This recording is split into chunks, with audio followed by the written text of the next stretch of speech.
బీహార్లో రాజకీయ హైడ్రామా కొలిక్కి వచ్చింది. సీఎం పదవికి నితీష్ కుమార్ రాజీనామా చేశారు. తన రాజీనామా లేఖను గవర్నర్కు అందజేశారు. కొత్త ప్రభుత్వ ఏర్పాట్లకు పాట్నాలో ప్రయత్నాలు ఊపందుకుంటున్నాయి. కొత్త కూటమితో కలిసి ప్రభుత్వం ఏర్పాటు చేస్తామని రాజీనామా చేస్తున్న సమయంలోనే గవర్నర్కు చెప్పినట్లు నితీష్ వెల్లడించారు. నితీష్ నిర్ణయంతో బీహార్లో మహాఘాట్ బంద్ను సర్కార్కు కాలం చెల్లిపోయింది.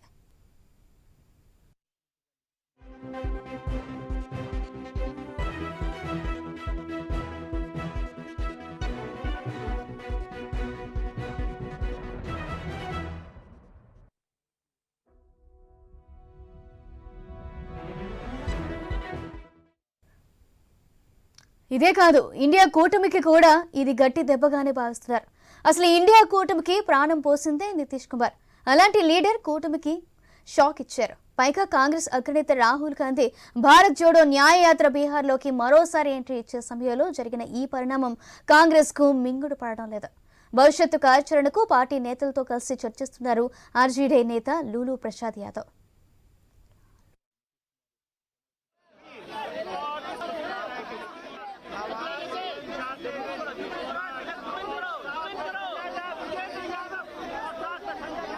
का नजारा है और साफ तौर पे देख सकते हैं कि किस तरह से नीतीश कुमार अपने काफिले के साथ राजभवन जा रहे हैं।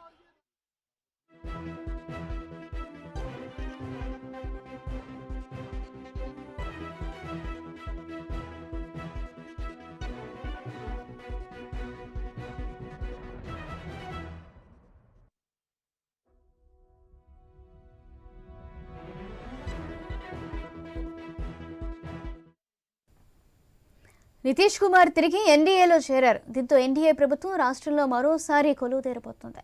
సంఖ్యాబలం కూడా ఉండటంతో ప్రభుత్వం ఏర్పాటుగా సాఫీగా సాగిపోతుందని అనుకుంటున్నారు.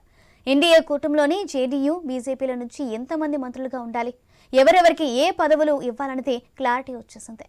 బీజేపీ అగ్రనేతలు కూడా బీహార్ వస్తున్నట్లు సమాచారం.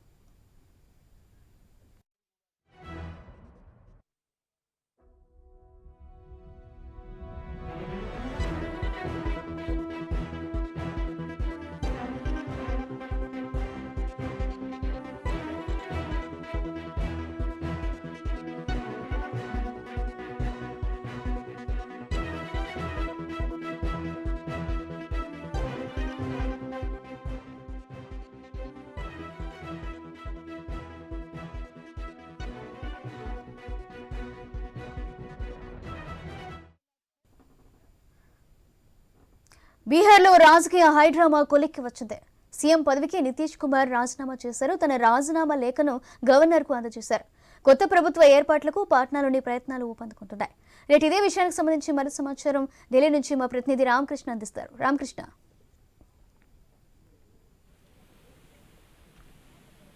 హలో రామకృష్ణ చెప్పండి. రామకృష్ణ చెప్పండి. ఇక బీహార్ నితీష్ కుమార్ ముఖ్యమంత్రి పదవికి రాజీనామా చేశారు. ఈ మేరకు ఆయన గవర్నర్ ని కలిసి రాజీనామా లేఖను అందజేయడం జరిగింది. మరి ఆ తర్వాత ఆయన మీడియాతో కూడా మాట్లాడడం జరిగింది. ఇక సీఎం పదవికి రాజీనామా చేశాను, ప్రభుత్వాన్ని రద్దు చేయాలని గవర్నర్ ని కోరారని చెప్పారు. అన్ని వర్గాల సూచనలు పరిగణలోకి తీసుకుని ఈ నిర్ణయం తీసుకున్నట్లు నితీష్ పేర్కొన్నారు. మహాకూటమిలో పరిస్థితులు సరిగా లేవు, నేతల వైఖరి సరిగా లేనందునే చాలా మంది ఇబ్బంది పడుతున్నారని చెప్పేసి కూడా చెప్పారు. ఈ నేపథ్యంలోనే మహాకూటమితో బంధాలు పెంచుకోవాలని చెప్పేసి నిర్ణయించామన్నారు. మరి ఈ నేపథ్యంలో ఆయన కొత్త ప్రభుత్వాన్ని ఏర్పాటు చేయడానికి సిద్ధమైనట్టు తెలుస్తోంది. మరి నితీష్ రాజీనామాను గవర్నర్ ఆమోదించారు. కొత్త ప్రభుత్వం ఏర్పాటు అయ్యే వరకు ఆపద్ధర్మ ముఖ్యమంత్రిగా కొనసాగాలని గవర్నర్ కోరారు. ఆదివారం సాయంత్రం 4 గంటలకు నితీష్ కుమార్ బీహార్ ముఖ్యమంత్రిగా ప్రమాణ స్వీకారం చేయబోతున్నారు. మరి ఏది ఏమైనా సరే ఇక ఈ పరిణామాలు కూడా లోక్సభ ఎన్నికలు జరుగుతున్న వేళ ఈ పరిణామాలు ఒక్కసారిగా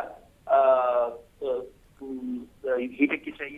మరి ఒకవైపు లోక్సభ ఎన్నికలు జరగబోతున్నాయి, మరోవైపు బీహార్ పరిణామాలు ఇలా జరగడం రాజకీయ వర్గాల్లో ఒక చర్చనీయాంశంగా మారింది. మరోవైపు బీజేపీతో జతకెట్టేందుకు నితీష్ సిద్ధం కావడం, ఎన్డీఏ కూటమిలో జాయిన్ అవ్వాలనుకోవడం, ఇక జేడీయూ తరఫున ఆయన ముఖ్యమంత్రిగా బీహార్ లో మరోసారి ప్రమాణ స్వీకారం చేయాలనుకోవడం, ఈ పరిణామాలన్నీ కూడా ఒక్కసారిగా దేశంలో రాజకీయ నేతలందరూ ఆలోచింపజేస్తున్నాయి. మరి ఈ ఇండియా నుంచి ఒక్కొక్క పార్టీని కూడా వెనక్కిలాగే ప్రయత్నం చేయడంలో ఇటు బీజేపీ సక్సెస్ అవుతుంది. మరి ఈ నేపథ్యంలో ఇండియా కూటమికి ఇది పెద్ద స్లాబ్ గా చెప్పొచ్చు. మరి ఇండియా కూటమిలో పరిస్థితుల వల్లే తాను రాజీనామా చేయాల్సిన పరిస్థితి ఏర్పడిందని చెప్పేసి నితీష్ కుమార్ చేసిన వ్యాఖ్యలు కూడా ఇండియా కూటమిలోని ఇతర నేతలను కూడా ఆలోచింపజేస్తున్నాయి. ఏది ఏమైనా సరే 243 మంది అసెంబ్లీ సభ్యులు, అసెంబ్లీ సీట్స్ ఉన్నటువంటి బీహార్ అసెంబ్లీలో 124 మ్యాజిక్ 124 అనేది ఈ 124 మ్యాజిక్ ఫిగర్. 28 మంది ఎమ్మెల్యేలు ఉన్నారని చెప్పేసి నితీష్ కుమార్ తన లేఖలో పేర్కొన్నారు, గవర్నర్ కి సమర్పించిన లేఖలో. ఇందులో చూసుకున్నట్టుగైతే ఇక ఇటు బీజేపీ, ఇక జేడీయూ, హెచ్ఏఎం, హిందుస్థాన్ అవామీ మోర్చా, అలాగే ఒక ఇండిపెండెంట్ సభ్యులతో కలిపి 108 సీట్లు ఉన్నాయి. మరి తమకు ప్రభుత్వాన్ని ఏర్పాటు చేయాలని దానికి అవకాశం ఇవ్వాలని చెప్పేసి ఆయన కోరిన నేపథ్యంలో అందుకు గవర్నర్ కూడా సంసిద్ధతను వ్యక్తం చేసినట్లు తెలిసింది. ఈ రోజు సాయంత్రం ముఖ్యమంత్రిగా బీహార్ లో 9వ ముఖ్యమంత్రిగా ప్రమాణ స్వీకారం చేయబోతున్నారు నితీష్ కుమార్. నితీష్ కుమార్ కున్న సభ్యుల సంఖ్య చూసుకున్నట్టుగైతే జేడీయూకి 45 మంది ఉన్నారు, ఇక బీజేపీకి చూసుకుంటే 78 మంది బీజేపీకి ఉన్నారు, హెచ్ఏఎం, హిందుస్థాన్ అవామీ మోర్చాకు 4 ఉన్నారు, ఒక ఇండిపెండెంట్ అభ్యర్థి. మొత్తం 128 మంది సభ్యులతో కొత్త ప్రభుత్వం సాయంత్రం ఈ రోజు బీహార్ లో కొలువు తెరబోతుంది. ఈ కార్యక్రమానికి బీజేపీ జాతీయ అధ్యక్షుడు జేపీ నడ్డాతో పాటు కేంద్ర హోంమంత్రి అమిత్ షా, మరికొంతమంది కీలక నేతలు హాజరయ్యే అవకాశాలు స్పష్టంగా కనిపిస్తున్నాయి. అదేవిధంగా చూసుకుంటే ఈ రాజీనామాపై ఇండియా కూటమి నేతలు ఏమంటున్నారు రామకృష్ణ? కూటమి అయితే దీనికి సంబంధించి ఏమి మాట్లాడలేదు. అయితే అసలు ఆయన ఇండియా కూటమిలో నుంచి బయట దిద్దున్న విషయం కూడా తమకు తెలియదని చెప్తున్నారు. మరి కొద్దిసేపటి క్రితమే సోనియా గాంధీ అలాగే రాహుల్ గాంధీ కూడా ట్రై చేశారు నితీష్ కుమార్ తో మాట్లాడటానికి. మరి నితీష్ కుమార్ తో మాట్లాడడానికి ట్రై చేసినప్పుడు నితీష్ కుమార్ విముక్తి చూపినట్లు తెలుస్తోంది. Right, thank you Ramakrishna. मुख्यमंत्री से इस्तीफा दे दिया और जो सरकार थी उसको भी समाप्त करने का हमने आज गवर्नर साहब को दे दिया।